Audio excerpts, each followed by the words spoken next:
Assalamualaikum warahmatullahi wabarakatuh. Perkenalkan, nama saya Melani, NIM 20 TMIA 479, jurusan Teknik Manufaktur Industri Agro, kelas Dual System 2020 dari Politeknik ATI Makassar. Nah baik, di sini saya akan memberikan sedikit banyak penjelasan mengenai materi pengecoran logam.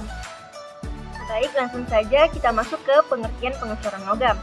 Di sini, proses pengecoran atau yang biasa kita sebut dengan casting adalah salah satu teknik pembuatan produk di mana logam dicairkan dalam tungku peleburan, kemudian dituangkan ke dalam rongga cetakan yang serupa dengan bentuk asli dari produk cor yang akan dibuat. Nah, pengecoran juga dapat diartikan sebagai suatu proses manufaktur yang menggunakan logam cair dan cetakan untuk menghasilkan bagian-bagian dengan bentuk yang mendekati bentuk geometri akhir produk jadi. Baik, selanjutnya adalah klasifikasi pengecoran berdasarkan umur cetakannya. Nah, di sini yang pertama ada expandable mold, yang artinya pengecoran dengan cetakan sekali pakai. Kemudian ada juga permanent mold, yang artinya pengecoran dengan cetakan permanen atau dipakai berkali-kali.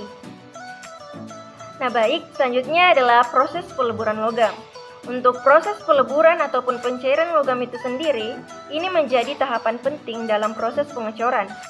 Material yang dilebur meliputi, yang pertama ada logam dan unsur-unsur paduan, yang kedua ada flux yaitu senyawa inorganik yang berfungsi membersihkan logam cair dari gas-gas maupun kotoran yang terlarut, dan yang terakhir ada unsur pembentuk terak.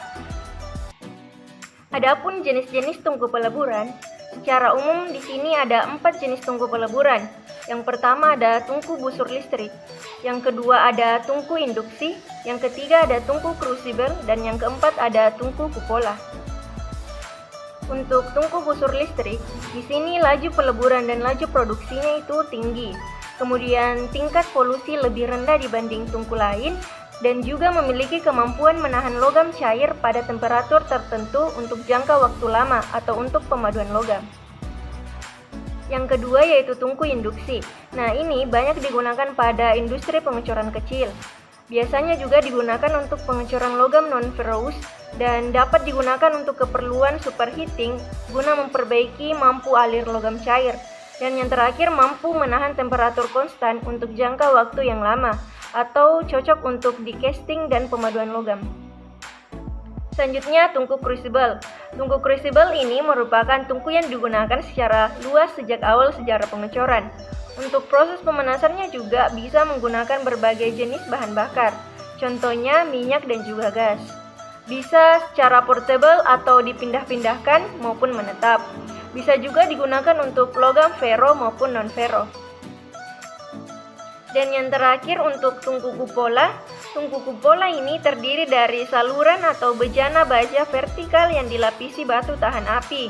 Dapat beroperasi secara kontinu dengan laju peleburan tinggi dan kapasitas produksi logam cairnya pun ini sangat besar. Selanjutnya yaitu proses pengecoran logam. Di sini meliputi beberapa proses. Yang pertama yaitu ada proses penuangan logam cairan ke dalam cetakan. Yang kedua ada proses pendinginan logam cair dalam cetakan. Untuk proses pendinginannya itu sendiri, apabila kita telah menuangkan cairan logam ke dalam cetakan, maka pada saat cairan logam tersebut menyentuh cetakan, di situ sudah terjadi proses pendinginan.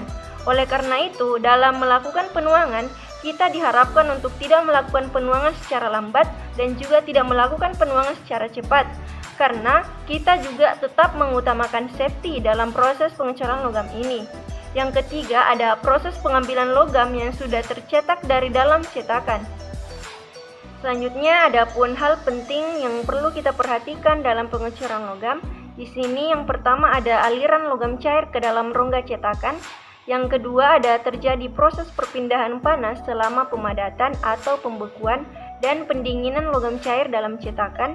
Yang ketiga ada pengaruh dari tipe cetakan terhadap hasil pengecoran. Dan yang terakhir ada proses pembekuan logam dari kondisi cair.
Baik, itulah tadi beberapa materi mengenai pengecoran logam dan juga video singkat proses pengecoran logam. Sekian, terima kasih. Wassalamualaikum warahmatullahi wabarakatuh.